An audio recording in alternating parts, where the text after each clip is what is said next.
y preferencia que tiene para informarse con el noticiero de los guatemaltecos. Vamos de inmediato, tenemos toda la información. Actualización informativa, información de última hora que usted debe de conocer, por supuesto, de primera mano con Noti7. Saludo a mi compañero Axel Cardona, buenos días. Hola, ¿qué tal? Buenos días, Vicky Castillo. Iniciamos rápidamente la información, por supuesto, como debe de ser, actualizándolo a usted lo que ha pasado en Guatemala en las últimas horas y lo que está en desarrollo. Personas encargadas de atender tortillerías están preocupadas y temen a que exista especulación en el precio de este grano básico. Las tortillerías podrían ser uno de los negocios más afectados ante un eventual desabastecimiento de maíz. Algunas tortillerías no han resentido el impacto del cierre de las distribuidoras de maíz porque tienen una reserva del grano guardado. Sin embargo, ante un eventual desabastecimiento y un incremento en el valor del quintal, muchas tortillerías se verían obligadas a elevar el precio de las tortillas o bien cerrar sus negocios. Pues allí si me conviene, pues abre, si no, pues también yo no puedo porque son gastos bastante. Claro. Sí. ¿Actualmente en cuánto está comprando el quintal de maíz? Pues yo compré a 135. Si a 4 por un quetzal estamos dando ahorita. Muy bien. En un caso hipotético, señora, en un caso imprevisto que pues pueda subir el maíz, ¿a cuánto quedaría el precio de las tortillas? Pues tal vez los demás les van a dar a 3 por un quetzal, si no, mejor cierro. ¿Usted no la aumentaría? Por tanto, vamos a regresar a el tema del maíz, ya que al respecto el ministro de Agricultura indicó que no debiera existir desabastecimiento y menos especulación en el precio de este grano básico. Pero en este momento el problema no es de disponibilidad de maíz, sino que es básicamente de un problema en el transporte por un reclamo de los transportistas de granos básicos. Yo creo que sobre eso se ha conformado una mesa que está convocando para buscar un arreglo con ellos o cuáles son los problemas que le aquejan y ver de qué manera se pueden resolver. Solo para comentarles, el día de ayer recibí un mensaje de productores de maíz de Chicán ofreciendo una cantidad importante de maíz y los estamos apoyando para que regularicen su situación y que puedan comercializar ese maíz. Entonces esta situación, claro que ha provocado en el mercado especulación, pero no necesariamente es un elemento fundamental del mercado, sino que es una situación de carácter coyuntural. Por aparte, autoridades de la SAT señalaron que grupos de contrabando podrían estar detrás de la molestia de transportistas. Yo creo que ahora que hemos estado poniendo los puestos de control, cada vez más personas pasan por la aduana y pagan los impuestos que corresponden. Yo creo que es importante que la población no consuma mercancía de contrabando. Esta mercancía no ha pasado por controles sanitarios ni controles de calidad. Hay violación a los derechos intelectuales muchas veces, estamos hablando de falsificaciones. Por lo tanto, yo creo que sí, también la población debe cuidarse de no consumir productos de contrabando. Bueno, y en horas de la tarde, transportistas o representantes de los transportistas de este gremio de la transporte del maíz específicamente se reunieron con autoridades de gobernación para poder iniciar con estas mesas, para poder solventar criterios interpersonales. Este miércoles, autoridades del Ministerio de Gobernación, de la Cartera de Agricultura y de la Superintendencia de Administración Tributaria se reunirán con transportistas del maíz para resolver las inconformidades de este sector. El señor ministro muy amablemente nos accedió a la reunión hoy a las 11 de la mañana. Él una varita mágica no la tiene y lo sabemos claro, pero él se comprometió a darnos una reunión mañana con gente de SAT, el ministro de Agricultura, y él ya nos confirmó, hace un ratito acaba de confirmar, de que sí nos la van a dar.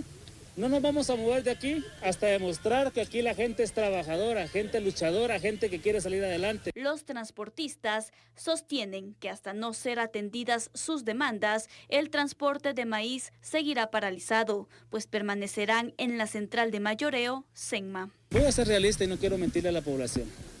Mientras no nos den respuestas claras, no va a haber maíz. Señalan cobros indebidos por parte de la PNC al momento de trasladar el grano básico. Bueno, y en diferentes comercios se ha especulado que hay incremento en el precio del maíz y las autoridades instan a todas las personas a que denuncien este delito. La Diaco informó que según los monitoreos que realizan, el maíz tiene un precio estable y no hay desabastecimiento. Esta semana no es la excepción y estamos haciendo ya los monitoreos.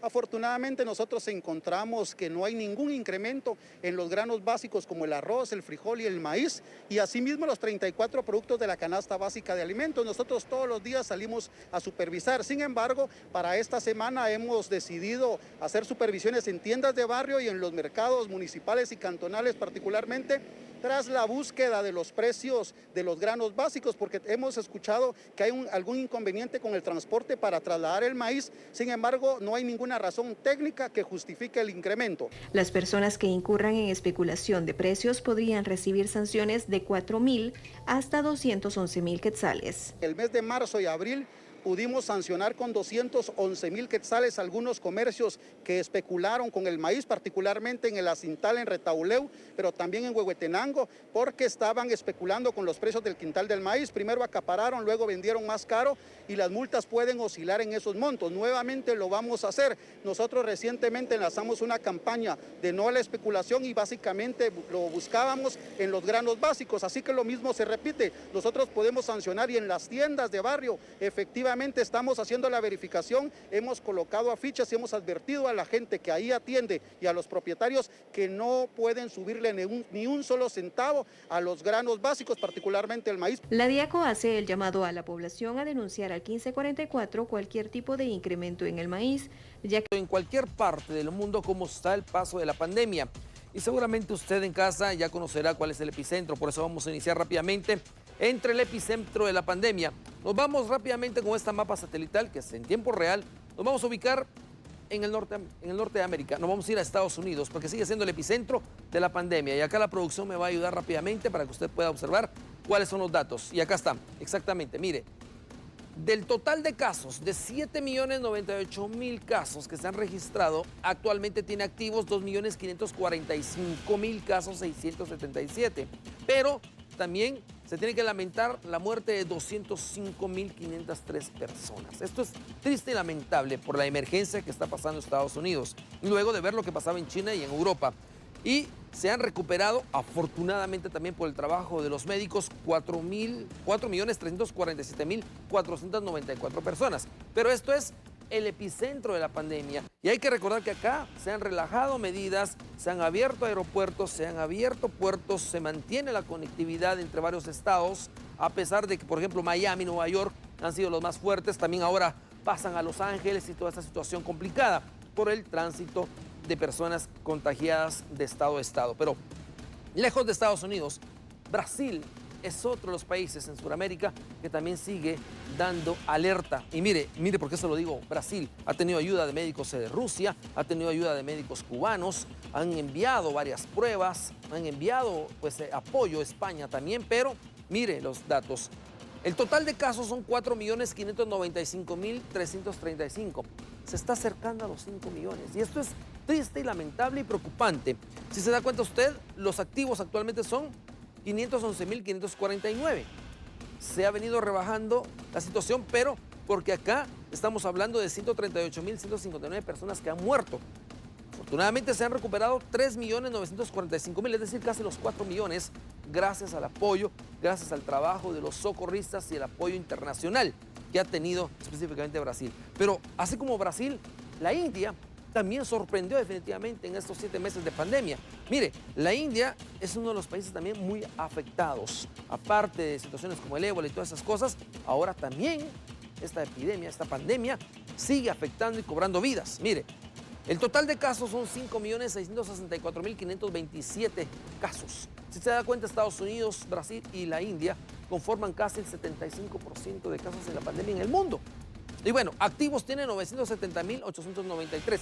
Está por llegar al 1.000.000 de casos, pero de los cuales también se ha perdido la vida de 90.210 personas. Y se han recuperado 4.603.424 en lo que va de la pandemia. Si se da cuenta, el mayor número de personas recuperadas los tienen esos países afectados también. Pero se lamenta que el número de muertes sigue incrementando y el número de contagios, lejos de ir disminuyendo, va aumentando. Pero bueno, nos vamos ahora a China, a Wuhan, porque hace unos días revelaron imágenes de fiestas. Volvieron a la vieja normalidad en China, en Wuhan, específicamente el epicentro de la pandemia, donde estuvo el primer caso. Y mire, De todos los casos en China, 85.307 casos. ¿Dónde inició la pandemia? Donde fue lo más fuerte. Pero mire ahora Brasil, mire Estados Unidos, mire la India, son millones, 5 millones. Y así, no. China no llegó ni a los 100.000. Supo controlarlo en su momento. Por esa razón, actualmente tiene 168 activos. Pero esto puede cambiar si siguen con la misma situación, relajando medidas, volviendo a la nueva normalidad, no usan mascarilla, no están tampoco manteniendo el distanciamiento físico. Realmente los bares y las discotecas se han abierto y esto sigue siendo un término latente y alarmante. Ahora bien, decesos. 4.634 personas han muerto en lo que va de la pandemia y 80.505 personas se han recuperado. Si se da cuenta usted, mire el número de casos, 85.000 a 80.000 recuperados, casi el 90% se ha recuperado, afortunadamente, en China, el epicentro de la pandemia en su momento, allá en diciembre. Así que esto es prácticamente, pero cerramos con España, ya solo para poderle indicar a usted cómo fue la situación de Europa. Europa está pasando en este momento una segunda ola de contagios. Mire España. España es preocupante. Volvió al confinamiento, volvió a las restricciones. ¿Por qué? Porque los 682 casos son 500.987 los que han fallecido, los que se mantienen activos. Y los que han fallecido son 30.904, para un total de recuperados de 150.376. Mire la cifra de fallecidos en España. Es preocupante. Así está el paso de la pandemia, así está el paso de la pandemia por el mundo, así está el número. Son datos reales, son datos actuales que usted puede verificar, por supuesto, en nuestra página. No solo la pandemia ha venido a afectar, hablemos de lo que ha ocurrido con fenómenos climáticos, los huracanes, que por cierto en este año en el Océano Atlántico se ha tenido una cifra récord de huracanes, de fenómenos que han ido pues consecutivamente uno tras otro y otros pues alternos. En este momento tenemos información que nos ha llegado acerca de ciertos fenómenos. Por ejemplo, Beta, que por cierto hizo grandes estragos en sectores como Luisiana, Texas, Houston, en donde se produjo pues inundaciones, daños damnificados, pues poco a poco se ha ido debilitando. Es cierto que para hoy en la tarde se pretende que tenga pues ya menor fuerza, pero ha afectado toda esa región. Pero hablemos de un fenómeno específico que llama mucho la atención y es la tormenta Paulette. Como recordará, esta tormenta, pues que por cierto llegó como huracán, se formó como huracán de categoría 1 y que por cierto azotó Bermudas la semana pasada, pues hizo estragos en su momento y luego se debilitó hasta casi desaparecer. Sin embargo, hoy surge una situación totalmente distinta. Este huracán que se convirtió luego en tormenta y luego en depresión porque se debilitó, volvió a tomar fuerza, señores, y ahora se encuentra cerca de Portugal con una tormenta tropical. Pues una semana después de que el huracán Paulette azotó Bermudas y luego se debilitó al girar hacia el norte en el Océano Atlántico, el sistema pues volvió a la vida como una tormenta tropical denominada zombie. Así como lo oye. Así lo mencionó precisamente, este término apareció por declaraciones brindadas por el Servicio Meteorológico Nacional de Estados Unidos, en donde decía que se convirtió en una tormenta tropical zombie. Así es, Paulette. Si ustedes se dan cuenta, dentro de todos estos fenómenos climáticos son ya varias décadas en donde han pasado hasta que se viera precisamente lo que ha ocurrido este año. 7 tormentas en el Atlántico, ya se acabaron los nombres que se ha brindado. Recordemos que los nombres de cada uno de estos fenómenos van en orden alfabético. Se acabaron las letras del abecedario y ahora en el caso del huracán Paulette, que se debilitó y que casi desapareció, toma fuerza y es por ello que ya el servicio meteorológico pues le ha brindado también el nombre de zombie, así como usted lo escucha. Como es 2020, ahora pues tenemos tormentas tropicales zombies, la bienvenida al regreso del, como dijeron en algún momento, al mundo de los vivos y tormenta tropical Paulette. Así lo denominó esta institución, el Centro Nacional de Huracanes, pues emitió un aviso el lunes por la noche recién, en donde ya se estaba monitoreando el fenómeno, donde la tormenta tropical Paulette había retomado el suroeste hacia los Azores. ¿Y qué pasa acá?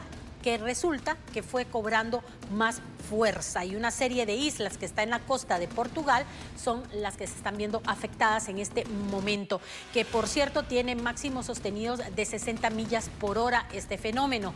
Y no es la primera vez que se observa una tormenta en donde ya casi desaparecida vuelve a la vida, pero los expertos dicen que sigue siendo un fenómeno inusual y que se produce en medio de una temporada de huracanes altamente y extremadamente activa que hemos visto en este 2020. Pues Paulette se formó a principios de septiembre, formó parte de los 5 ciclones más fuertes que estuvieron activos en el Pacífico, en el Atlántico, y pues esta fue la segunda vez en la historia que tantas tormentas existieron simultáneamente. Y como huracán categoría 1, Paulette tocó tierra en Bermudas, luego se fortaleció categoría 2 en la isla alrededor del 14-15 de septiembre y posteriormente fue perdiendo velocidad, finalmente se trasladó hacia el noroeste, hacia aguas abiertas y se degradó a un ciclón tropical. Sin embargo, hoy que estamos pues brindándole esta información de última hora, 23 de septiembre, retoma fuerza, cobra vida y es por eso que ya el Servicio Meteorológico le ha denominado la tormenta zombie a la tormenta tropical Paulette. Pues es información importante que le estamos brindando.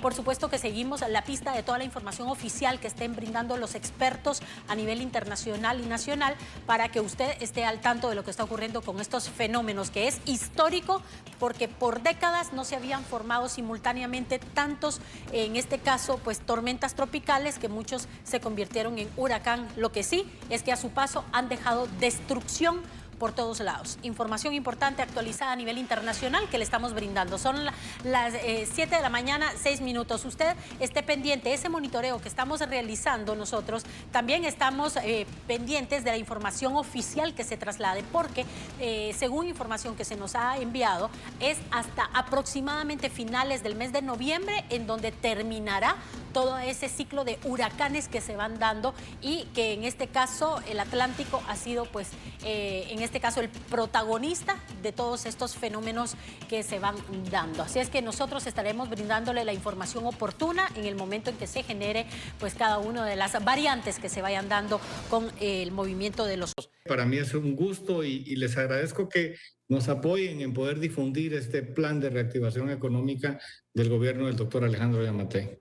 Y precisamente, ministro, hemos escuchado y todo el mundo está con una nueva normalidad, con la reapertura de los comercios, precisamente con esa economía pues, que empieza a dar pasos después de haber estado paralizada. Pero ¿hay algún plan entonces que vaya a apuntalar esta recuperación económica? ¿En qué consiste la idea? En este plan de recuperación económica tenemos 3 ejes estratégicos, 3 ejes transversales con 10 líneas de acción y más de 50 actividades focalizadas en la reactivación y mejora de la economía. Como te digo, incluso antes de la pandemia. Y el objetivo del plan es recuperar y generar nuevas fuentes de ingresos para los guatemaltecos. Te comento, de los 3 ejes estratégicos que contribuyen al logro de este objetivo son, el primero, acciones enfocadas en recuperar y generar nuevos empleos. El segundo se conforma de acciones para atraer más inversiones estratégicas al país y el tercer eje se conforma de acciones para fomentar el consumo de bienes y servicios guatemaltecos a nivel nacional, a nivel regional y a nivel mundial. Además, los 3 ejes transversales reflejan las actividades de este plan, que el primero es salud y seguridad ocupacional. El segundo eje transversal es la innovación y el tercer eje transversal es la sostenibilidad. Ahora, es muy fácil hablar de generar empleos, de generar consumo y atraer la inversión, pero ¿cómo lograrlo cuando el mundo entero está pasando por esta crisis, señor ministro? Bueno, es importante que nosotros trabajemos de manera conjunta y coordinada. Nosotros el día de hoy por la mañana estuvimos con varios ministros presentando este plan, porque también dentro del presupuesto del año entrante hay un capítulo específico para la reactivación económica. Y este capítulo posee varias acciones para diferentes ministerios. El Ministerio de Comunicaciones e Infraestructura tiene plata para hacer la C50, el anillo regional, la litoral del sur que va de Champerico al puerto de San José. Son esa parte de infraestructura nos va a ayudar a que vengan y nos vean con buenos ojos los inversionistas. También el Ministerio de Agricultura tiene infraestructura para poder tener mejor riego. Es una infraestructura productiva. El Ministerio de Energía y Minas está hablando de tener infraestructura para llevar la energía eléctrica. Se ha escuchado que en Guatemala hay suficiente energía eléctrica, pero no en todos los lugares hay. Si queremos generar polos de desarrollo en diferentes lugares de Guatemala, donde ya hay personas que quieren venir a invertir, debemos de tener la energía eléctrica de calidad. Entonces estamos trabajando juntos y esperamos que este capítulo específico pueda tener sus frutos para que tengamos una mejor Guatemala al final y logremos que con esta plata, que es menos de la mitad de la que se nos dio en pandemia, podamos tener con nombre y apellido todos estos proyectos para que el año entrante no solo tengamos más empleo al realizarlos, sino que vamos a ser un lugar más atractivo para la inversión. ¿Han pensado, señor ministro, en algunos incentivos fiscales o arancelarios para atraer esta inversión lo antes posible? Buena pregunta, Luis. Nosotros estamos trabajando de manera coordinada con... hay una comisión del Congreso de la República de Reactivación Económica y estamos viendo varias leyes. Una de ellas es una ley de reformas a la ley de zonas francas. Y eso pues le daría esa atracción fiscal que tú dices para que las empresas puedan venir a Guatemala y que podamos tener los mismos beneficios que países vecinos como están instalándose en el sur de México o como El Salvador y Honduras. Es importante que trabajemos de la mano del legislativo, el ejecutivo, el Poder Judicial, todo el Estado de Guatemala para que tengamos esa parte de la reactivación económica, pero el Estado solo no puede. Necesitamos del pueblo de Guatemala que nos está viendo hoy en tu canal y necesitamos también del sector productivo del país, el sector privado, que tiene un plan de reactivación económica similar al que estamos presentando nosotros el día de hoy.